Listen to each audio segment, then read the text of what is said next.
Hey guys, it's Chris at Highline Guitars. You're watching another one of my YouTube guitar building videos. If you're new to the channel, welcome. I hope that by the end of this video, you'll have learned something and I'll have earned your subscription. At the very least, if you'd like to help support this channel financially, you can click the thumbs up button, or you can take it a step further and click the thanks button and leave a tip in the amount that you want. And you can even visit my YouTube store and purchase either a t-shirt or plans for building a guitar, or the plans for building the tools that we use to build a guitar. Anything can help keep this channel going. Now, the topic in today's video is choosing the wood for the fretboards and the guitars that we build or the guitars that we purchase. And what I'm hoping to do later in this video is I would like to ask you, the viewer, a question about choosing fretboard woods. And specifically what I'd like to know from you is not just the type of woods that you like to use for fretboards, but what drives your decision to choose that wood, because that's a big factor that not a lot of people seem to talk about. So what kind of woods can we use in the fretboard of our guitars? And there are a variety of different choices. Traditionally, we've always gravitated towards maple, East Indian rosewood, and ebony. And those are the three species that are most commonly used in fretboards, and for good reason. They perform really well as fretboards. So what we have to look at when choosing a fretboard is several different factors. The first is the performance of the wood. How suitable is the wood as a fretboard? Because remember, a fretboard isn't just a decorative cap to your neck. It actually has a couple of jobs to do. It has to resist the wear and tear that we put on it as we press the strings down to its surface. It also has to have the ability to really hold the fret wire locked into the slots so that they don't lift and rise up away from the fretboard, causing high frets and problems like that. We also look at the appearance of the wood, and a lot of times we'll select the wood based on how we want the guitar to look once it's finished. And then of course there is price and availability, and that can be a really touchy subject. So let's first of all look at the performance. Typically wood is rated for its hardness, and it's rated on a scale known as the Janka hardness scale. I like to use a website called the Wood Database, and I'll put a link down in the description below. And on that website, you can look at a huge variety of different kinds of woods. It's almost every species that humans have ever used in woodworking projects, whether it be furniture or musical instruments or whatever. And you can check to see what the Janka hardness is for each different species of wood. And this is measured in pounds force. So as an example, maple, this is a maple fretboard right here. At its lowest, it's about 850 pounds force. At the other end of the scale, with regard to fretboard woods, we have ebony, which is about 3,000 pounds force. So it's significantly higher than maple. Rosewood comes in usually somewhere in between at roughly 2,400 pounds force. So that range clearly goes from about 850 pounds force all the way up to 3,000 pounds force. Now there are woods that are significantly harder than even ebony. However, we have to decide on a wood that is not only going to be hard enough and dense enough to do the job that we need it to do, but it needs to be workable. And when you start going above 3,000 pounds force, as far as Janka hardness is concerned, you start getting into woods that are very difficult to work. They're difficult to slot, shape, and sand. As a result, I tend to shy away from those really super hardwoods because there's really no benefit, but there is certainly some disadvantages in that they will wear out my tools a lot faster, and they require a great deal of elbow grease to shape them and slot them. So I stay away from those type of woods. The next factor to consider is the appearance of the wood. Now when you look at maple, East Indian rosewood, and Gabon ebony, you're seeing woods that go from being very light like maple to sort of a medium brown like this rosewood, all the way up to ebony, which is jet black. So we really, in terms of appearance and design, we have all of our bases covered. You can choose the wood based on how it's going to look on the guitar that you're building. Now, I like contrast.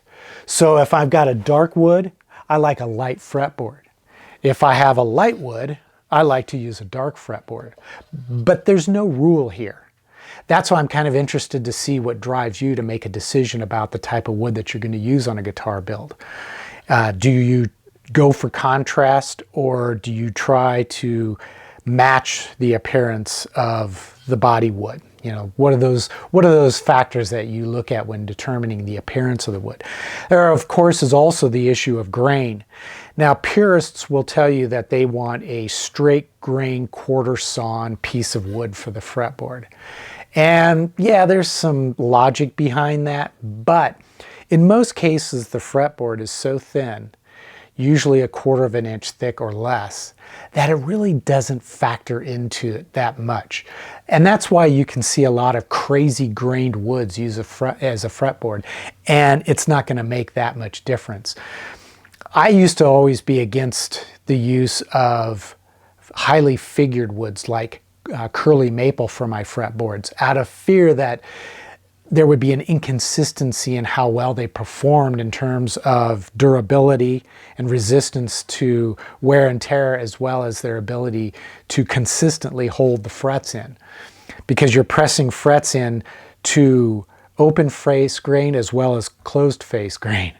And as a result, you're getting that inconsistent level of retention power of the wood to hold the frets in. However, there's a simple solution to that. Glue in the frets. And these days I glue in all my frets, whether I'm using curly maple or ebony. I just always glue them in. It is a guarantee against the possibility that one day those frets might work their way out of the fret slot. The last factor to consider is price and availability. Back in 1975, there was a treaty that came into force known as the CITES Treaty. And CITES stands for Convention on International Trade in Endangered Species. And what that treaty attempts to do is protect certain species of animals, flora, and fauna. And what that means is a lot of the woods that we like to use when we build guitars are actually protected by this treaty. As a wood becomes scarce, it is added to the CITES Treaty. And the CITES Treaty, I don't want to get into too much detail here because it would take too much time. I'll put a link to the website down below, as well as a link to a page where you can search for a specific species to see if it's protected. At any rate, long story short, the CITES Treaty has 3 different appendixes. Appendix 1, 2, and 3. 3 is the least endangered, 2 is a little bit more endangered, and the first appendix is the most endangered. And depending on where a species lands in the 3 different appendixes will depend on its availability. And as you see a species get listed in specifically either number 2 or number 1, they become very difficult to find, and they can get very, very expensive. As a result, a lot of guitar companies and a lot of luthiers have started looking at alternative woods. And believe me, there are plenty of different species out there that work perfectly well as fretboard woods. They just weren't commonly used in the past because in the past we didn't have the availability of so many different species of wood. It used to be when you would visit a lumber supplier, you had a limited range of the hardwoods that were available because the lumber suppliers carried what was generally desired by the majority of the people. However, in the interest of competition, today we have many more hardwoods that are available to us that we can choose for making our fretboards. You can use, for example, Wengi, Purple Heart, Bloodwood, Paduke, Chechen, Cataloche, Pau Furrow. The list goes on. However, before you choose a specific wood, if you're not really familiar with it, you can always check to see what the Janka hardness is and make sure that it slots in somewhere between 850 pounds force and 3,000 pounds force. If it does, it's going to make a great fretboard. Now, one thing to consider also, and this is getting a little bit in detail, Janka hardness is fairly general. When a board is tested, the Janka hardness is specific to that board.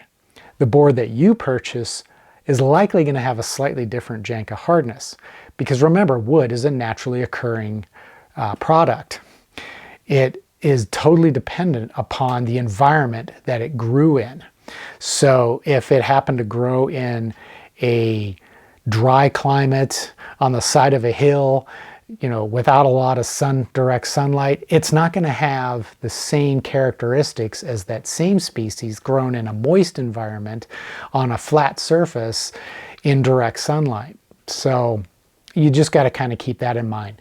But in general, it's a good rule of thumb to follow as far as determining if the wood is going to be hard enough. The Janka scale is probably the most reliable scale that we have to gauge the effectiveness and the suitability of the wood for the fretboard. You'll notice in this video I did not mention how the fretboard will impact tone and sustain, and that's because while I do believe it does have an effect, I believe it is fantastically small.